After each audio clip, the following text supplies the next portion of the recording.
2 Coríntios capítulo 10, verso 3 diz: pois embora vivamos como homens, não lutamos segundo padrões humanos.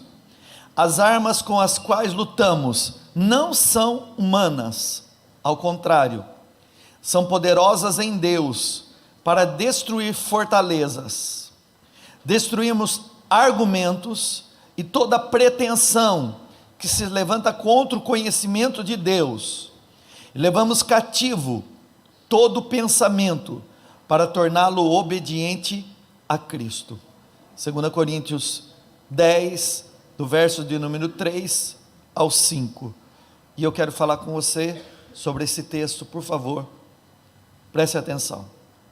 Irmãos, esse texto faz parte de um contexto de uma batalha, que embora o apóstolo Paulo esteja falando que não é natural, ela é espiritual, nós precisamos entender que o que acontece nas regiões espirituais e são invisíveis, afetam diretamente a nossa vida. Existe uma realidade que você não vê, mas não é porque você não vê que ela não exista. Você nunca viu Deus, mas você crê que Ele existe. Da mesma forma, é bem provável que você nunca tenha visto um anjo, mas não é porque você não tenha visto que ele também não existam, porque a Bíblia fala que os anjos são espíritos ministradores enviados da parte de Deus, para ministrar quem vai herdar a salvação. E também você talvez não tenha visto as trevas, mas talvez tenha percebido. Existem alguns lugares onde você vai, como aqui no ambiente que nós estamos, e você sente um ambiente de paz, um ambiente leve. Você sai daqui leve, como se você estivesse andando nas nuvens. Isso é a presença de Deus que faz. Mas é bem provável que você já entrou em lugares que você diz: esse lugar está carregado, esse lugar está pesado, eu estou até me sentindo mal, é como se eu estivesse me sentindo angustiado, como se eu estivesse me sentindo opresso, ou de alguma forma, estou sentindo arrepios aqui. É que você estava vendo, ou sentindo, o mundo espiritual das trevas. Irmãos, a nação brasileira, nesses dias, está com o céu movimentado. Nesses dias, a nação brasileira está com os céus ativos. As trevas, elas estão lutando o tempo inteiro para assumir o controle. Eu quero que você entenda, irmãos, que é uma batalha real. E a disputa que nós estamos vivendo nesses dias, ela tem duas finalidades: por posições e posses. Posições e posses. Quando o Senhor, Ele disse para Moisés: envia os 12 espias para espiar a terra, e eles foram. Traga o relatório, e eles trouxeram, e eles disseram: a terra é boa, e o Brasil é uma terra boa, o Brasil é uma terra abençoada, irmãos. Nós temos abastecido o mundo com alimentos. Tudo que planta aqui dá, tudo que planta nessa terra dá. Não é assim em outros países.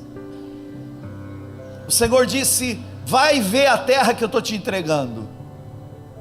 E a palavra do Senhor diz que eles foram trazendo o relatório de uma terra que manava leite e mel, com cachos de uvas, uma terra muito boa. Mas no meio do relatório, eles disseram: lá estão morando os filhos de Anak, que eram descendentes de gigante. Lá também tem povos fortificados, cidades fortificadas.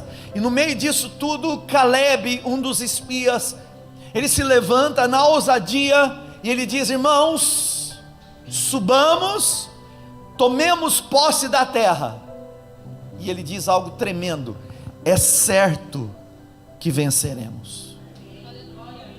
Irmão, só pode acreditar em algo que não aconteceu aquele que tem fé. Porque a fé me faz enxergar aquilo que eu ainda não fui capaz de viver, mas eu creio, e eu creio, é certo que nós venceremos, é certo que nós venceremos. Eu quero falar, irmão, que era uma disputa naquele tempo também por posição. Posição fala de espaço, de território, fala de lugar. Então era uma disputa territorial, mas era também por posse, e posse significa possuir ou reter alguma coisa, é a ação ou efeito de se apossar de algo. Irmãos, essa palavra que Deus estava entregando para a nação dos hebreus, era de algo que Deus faria tanto no natural quanto no espiritual. Era um povo que Deus estava levantando para ser abençoado na terra, através da bênção do céu. Eu quero profetizar, irmão, você é abençoado na terra porque a bênção vem do céu. Então eu estou falando de algo natural e espiritual, que tem governado a nossa vida. E o Senhor nos deu uma nação para vivermos, irmãos, que é abençoada. Todo mundo desconhece o Brasil, porque o Brasil foi vendido de uma forma errada. As pessoas conhecem Neymar, Pelé, futebol. Aí fora do Brasil, eles conhecem carnaval, mas o Brasil não é isso. O Brasil é formado de um povo abençoado, de um povo trabalhador, de um povo persistente, de um povo que preza pela família, que luta pela família, que sabe, a minha família tem defeito, mas que não permite que outros falem mal dela. É um povo que gosta do cafezinho, é um povo que gosta de estar junto. Irmãos, eu tenho mais de 40 anos dentro da igreja, e eu nunca vi no Brasil o que nós estamos vivendo nesses dias, uma revolução. O Brasil está se convertendo ao Senhor Jesus, irmãos. O Brasil está se rendendo ao Senhor Jesus, e isso incomoda as trevas, porque nós estamos avançando. E segundo o IBGE, daqui 10 anos nós seremos a maioria da nação. O Brasil é do Senhor Jesus. Aplauda Ele, aplauda o Senhor.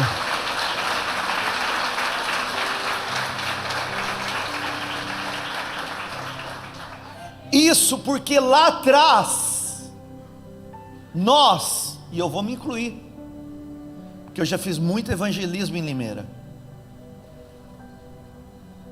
desde criança, porque eu comecei tocando na igreja, com 9 anos de idade, eu distribuía folhetinhos, eu era xingado pelos meus amigos, eu era perseguido pelos meus amigos, eu era perseguido na escola. Hoje em dia você não sabe o que é isso, mas naquela época, dos anos 80, o evangelho não era como é hoje. Muitos pagaram o preço, irmão, para você estar sentado aqui hoje. A gente fazia carreatas, a gente montava palcos e palanques para evangelizar nos bairros, e muita gente se converteu. A gente fazia campanhas de oração para as almas. As nossas igrejas eram pequenas, mas eram cheias da glória de Deus.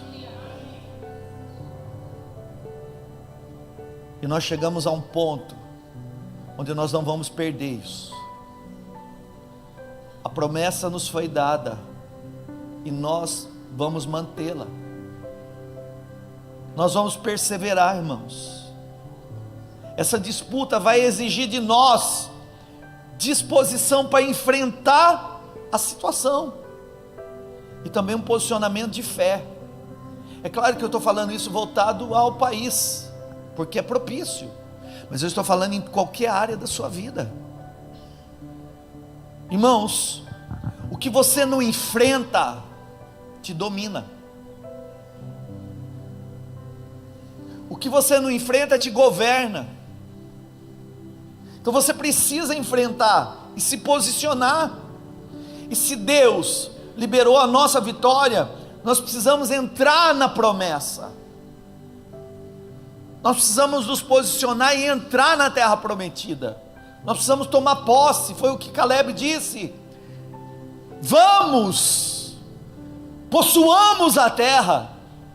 E ele disse: é certo que nós venceremos. É certo que nós venceremos. Eu não vou negar, irmão, que o inimigo tem poder. A gente tem visto. A função dele é roubar, matar e destruir. Ele tem poder.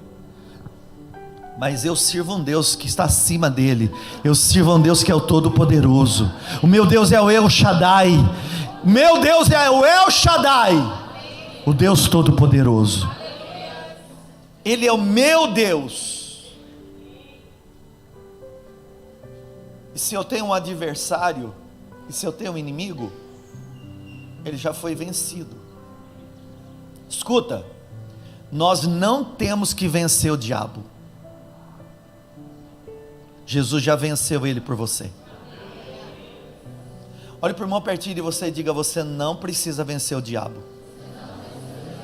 Ele já foi vencido por você, através de Jesus Cristo, na obra da cruz.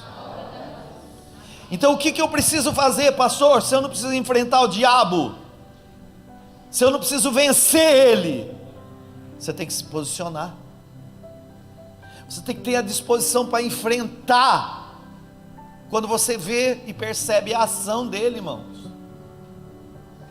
Não pode ficar omisso, tem que se posicionar, porque é uma batalha, e ela pode envolver várias áreas. Irmãos, se for na área da saúde, é a mesma coisa. Qual é a promessa? A cura.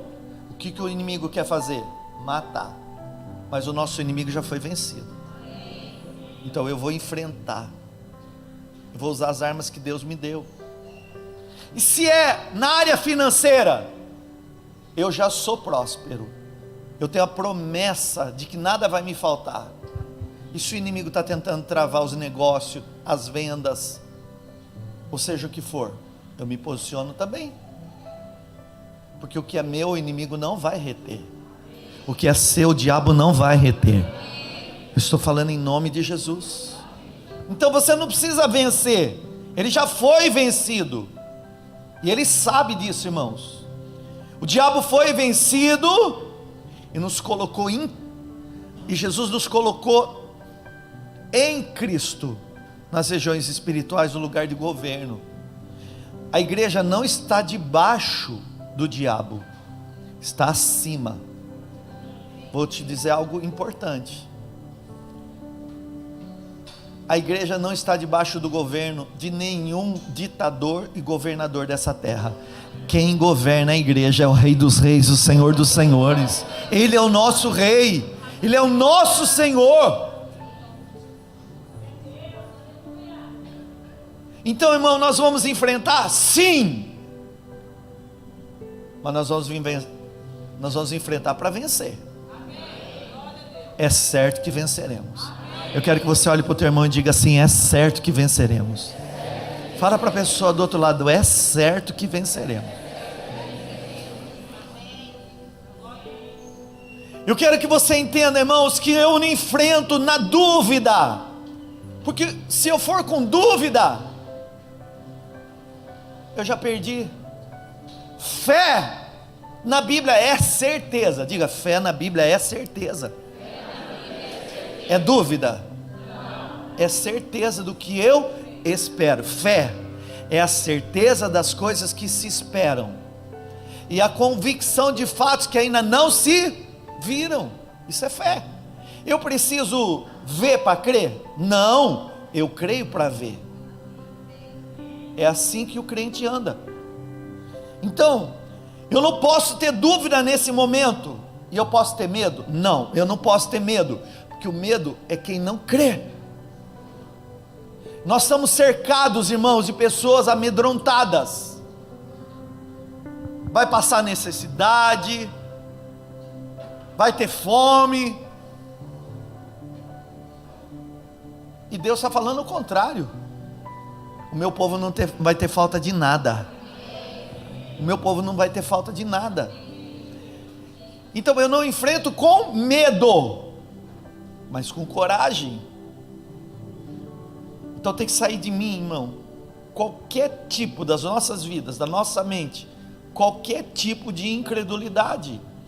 Você tem que enfrentar o que tiver que ser enfrentado, na certeza da vitória de Jesus Cristo na cruz por você. Jesus Cristo venceu e Ele deu a vitória para você. Jesus Cristo venceu todos os seus inimigos. Você está entendendo isso? Queridos, a palavra do Senhor, ela vai ensinar a mim e a você como nós temos que enfrentar essa batalha. Eu quero ler para você, de Tiago 4, 6 e 10 diz: mas Ele, Deus, nos concede graça maior. Por isso diz a Escritura: Deus se opõe aos orgulhosos. Deus se opõe aos orgulhosos, mas concede graça aos humildes. Portanto, submetam-se a Deus. Fala comigo, submetam-se a Deus. Resista ao diabo e ele fugirá de vocês. Como é que eu enfrento o inimigo? Diga comigo, submetendo a Deus e resistindo ao diabo. Como que eu venço? Me submetendo a Deus. Tem gente que só fala uma parte do texto. Não, tem que falar o texto completo. Ó, vou te dar um exemplo. Israel, vem cá. Eu sei que você é mais forte do que eu, mas agora você vai ficar mais fraco, tá? Vem cá, que eu vou te ensinar no teatrinho. Vem desse lado aqui para os irmãos ver lá também, lá que estão assistindo a gente ali. Imagina que esse aqui é o diabo. Não é. É uma benção, Israel. Viu? Mas imagina, irmão, olhando dá medo, que olha o tamanho, né? Mas no natural é grande, mas no espiritual, em Cristo eu sou maior. Você é maior. Está entendendo? Primeira coisa é que eu tenho que enfrentar. Não adianta saber, está roubando, está destruindo minha vida, minha família. Duas formas que o diabo age: mentira e medo. Ele sempre trabalha desse jeito. Quem acredita na mentira fica com medo, e aí ele ganha posse do terreno. A disputa é por território, irmão, por posse. Então a primeira coisa, eu me submeto a Deus. Primeira coisa, então eu digo: Jesus, a minha vida é do Senhor, e eu dependo do Senhor, e eu me humilho diante de Ti. A primeira coisa é essa. Aí vem o poder do Espírito Santo sobre a minha vida, a autoridade. Essa palavra resistir no original, irmão, é fazer frente. Fica de frente comigo aqui. Resistir no original é isso aqui, ó. Faz assim. É mão com mão. Resistir é fazer força aqui, ó. Fica fraco aí, rapaz. Aliás, porque eu sou mais forte que você. É isso aqui, irmão, ó. Fazer frente. Resistir é isso aqui, ó. Ele tenta dar um passo e eu digo: recua. Tenta dar um passo, recua. Tenta dar um passo, recua. Tenta dar um passo, vai embora em nome de Jesus e não volta mais. Isso na Bíblia é resistência. E por isso eu não preciso ter medo, mas eu tenho que ter posicionamento. Obrigado. Eu diante do Senhor me submeto, mas diante do que o inimigo tem falado, eu me posiciono, e eu resisto. Eu me sujeito a Deus, e eu resisto ao diabo, irmão. Aí, portanto, submetam-se a Deus, resista ao diabo, e ele fugirá de vocês.